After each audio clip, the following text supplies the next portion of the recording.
আমি শুরুতেই হাদি ভাইয়ের ছোটখাটো জীবন বৃত্তান্ত পাঠ করব, আপনারা একটু কষ্ট করে শুনবেন। বীর শহীদ শরীফ উসমান হাদি 1983 সালে 30 জুন ঝালকাঠি জেলার নলছিটি উপজেলায় জন্মগ্রহণ করেন।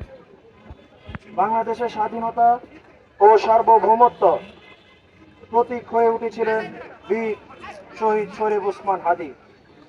তার ক্ষুরধার বা তীক্ষ্ণ যুক্তি, দেশপ্রেম, মানবিক মূল্যবোধ ও দৃঢ়তা দিয়ে তিনি এই দেশকে ভালোবেসেছেন। জান দিব কিন্তু জুলাই দেব না, এই স্লোগান বুকে ধারণ করেছিলেন শহীদ শরীফ উসমান হাদি। গুম, খুন ও বাংলাদেশের মানুষের গণতান্ত্রিক অধিকার কেড়ে নেওয়া ফ্যাসিস্ট আওয়ামী লীগের বিরুদ্ধে জুলাই পরবর্তী সবচেয়ে তীব্র কণ্ঠস্বর ছিল শহীদ শরীফ উসমান হাদি। নতুন বাংলাদেশের সাংস্কৃতিক ন্যারেটিভ নির্মাণে শরিক হওয়ার জন্য প্রতিষ্ঠা করেছিলেন ইনকিলাব কালচারাল সেন্টার। বাংলাদেশের সার্বভৌমত্ব বিরোধী খুনিরা 12ই ডিসেম্বর দুপুরে জুমার নামাজের পরে তাকে গুলি করে। 18ই ডিসেম্বর 2025 জুমার রাত্রে সিঙ্গাপুর জেনারেল হাসপাতালে শাহাদাত বরণ করেন শহীদ বীর শরীফ উসমান হাদি। তারা উসমান হাদিকে নিশ্চিহ্ন করতে চেয়েছিল, আর উসমান হাদি হয়ে উঠেছেন আমাদের সবচেয়ে বড় প্রতীক, স্বাধীনতা ও সার্বভৌমত্বের লক্ষ কোটি জনতার হৃদয়ে। আল্লাহ তাআলা বীর শহীদ শরীফ উসমান হাদি ভাইকে জান্নাতে উঁচু মাকাম দান করুন। বিসমিল্লাহির রহমানির রহিম।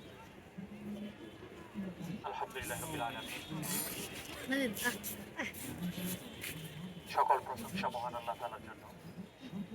তিনি বিশ্বজাহানের প্রতিপালক, সৃষ্টির স্রষ্টা, সার্বভৌমত্বের মালিক, রাজাধিরাজ, যার পক্ষ থেকেই সকল কিছুর ফায়সালা হয়ে থাকে। আজকে ভারতীয় আধিপত্যবাদ বিরোধী লড়াইয়ের অগ্রসৈনিক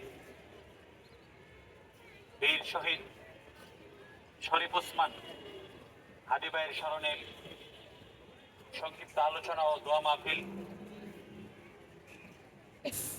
এই সুন্দর আয়োজন করার জন্য, হাদি ভাইকে স্মরণে রাখার জন্য, স্মৃতিকে ধারণ করে এই দেশকে নির্মাণে এগিয়ে যাওয়ার জন্য যে চমৎকার আয়োজন করেছেন গিয়াস ইবনে জসিম, আমি তাকে অন্তরের অন্তঃস্থল থেকে ধন্যবাদ জ্ঞাপন করছি। আপনারা জানেন যে গত 24শে জুলাই আগস্টের ফ্যাসিবাদ বিরোধী যে লড়াই সংগ্রাম হয়েছে, সেই জায়গায় শরীফ উসমান হাদি ভাই অগ্রণী ভূমিকা পালন করেছিলেন। ফ্যাসিস্টের বিরুদ্ধে রক্তক্ষয়ী যে লড়াই সংগ্রাম হয়েছে সেখানে তিনি নেতৃত্ব দিয়েছিলেন। পরবর্তী সময়ে দেশ ও জাতির একটি কল্যাণকর রাষ্ট্র গঠনের লক্ষ্যে ভারতীয় আধিপত্যবাদ থেকে মুক্ত হয়ে একটি স্বাধীন সার্বভৌম রাষ্ট্র গঠনের যে অবিচল প্রচেষ্টা করে গেছেন, যেই সংস্কৃতি লড়াই করে গেছেন, ওনার সেই লড়াইয়ের সেই তীক্ষ্ণতা, ওনার যে দৃঢ়তা, ওনার যে সাহসিকতা এদেশের সর্বস্তরের ছাত্র জনতাকে বিমোহিত করেছে। আমরা লক্ষ্য করেছি যখনই এদেশের কল্যাণের জন্য, দেশ ও জাতির কল্যাণের জন্য, ফ্যাসিস্ট মুক্ত রাষ্ট্র গঠনের জন্য, ভারতীয় আধিপত্যবাদের বিরুদ্ধে লড়াই সংগ্রামের জন্য এদেশীয় জোট দখলকারী, জবরদখলকারী এদেশের মানুষকে জিম্মি করে যারা ক্ষমতা লুণ্ঠনকারী বিচারহীন সংস্কৃতি গড়ে তুলতে চায়, তাদের বিরুদ্ধে যারা এই লড়াই সংগ্রাম গড়ে তুলে ইসলাম এবং ঈমানের পক্ষে দৃঢ় হয়ে যারা কোরআন এবং সুন্নাহর ভিত্তিতে জীবন এবং রাষ্ট্র পরিচালনার নিমিত্তে লড়াই সংগ্রাম শুরু করেন, তাদেরকেই বিভিন্ন ষড়যন্ত্র চক্রান্তের মাধ্যমে সরিয়ে দেওয়া হয়। তারই এক জলজ্যান্ত উদাহরণ আমাদের শরীফ ওসমান হাদি। এই ষড়যন্ত্রের মাধ্যমে, বিদেশি এজেন্ডা বাস্তবায়নের মাধ্যমে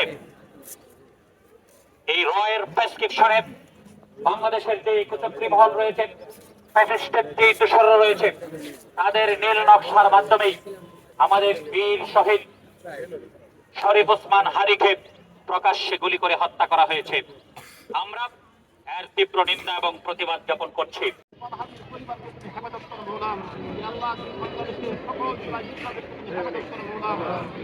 ভারতীয় অগ্রাসন থেকে আমাদের বিদেশে জুলাই যোদ্ধা যারা অংশগ্রহণ করছেন সবাই হেফাজত করুন।